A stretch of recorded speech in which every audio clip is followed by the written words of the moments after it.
পিতৃহাৰা হল জনপ্ৰিয় অভিনেতা ৰাগ ঐনিতম। পিতৃ-মিত্ৰৰ পিছতো বুকুত অচুত বেদনালৈ মঞ্চত কৰি গ'ল অভিনয়।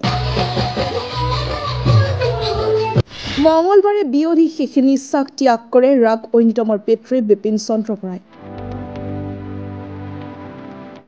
কিছুদিন পূৰ্বে পিছলি পৰি কিছু পৰিমাণে অসুস্থ হৈ আছিল অভিনেতাগৰাকীৰ পিতৃ। জুন মাহত মাতৃহাৰা হৈছিল অভিনেতা ৰাগ ঐনিতম। ভোগালী বিহুৰ দিনা পিতৃহাৰা হ'ল জনপ্ৰিয় অভিনেতা ৰাগ ঐনিতম। মঙলবাৰে ৰাগ ঐনিতমৰ পিতৃ বিপিন চন্দ্ৰ বৰাই শেষ নিশ্বাস ত্যাগ কৰে। উল্লেখ্য আছে, লংকা গাঁৱৰ লুটুমাৰীৰ চলি আছিল ৰাজনৈতিক থিয়েটাৰ আৰু মঙলবাৰে আছিল দ্বিতীয় নিশাৰ নাট নিবেদন। দ্বিতীয় নিশা নাট নিবেদন কৰিছিল অভিজিত ভট্টাচাৰ্যৰ ৰাজপথৰ ৰাজকুমাৰী। কিন্তু শ্ব' মাষ্ট গো অন।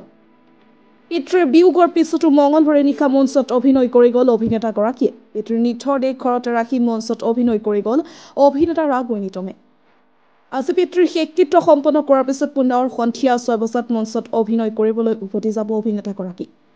উল্লেখযোগ্য যে ৰাগ ঐনিতম অসমৰ এজন অতি জনপ্ৰিয় অভিনেতা, যাৰ অভিনয় দক্ষতাৰ জৰিয়তে অসমৰ প্ৰতিজন লোকৰ হৃদয়ত স্থান দখল কৰিবলৈ সক্ষম হৈছে ৰাগ ঐনিতমে।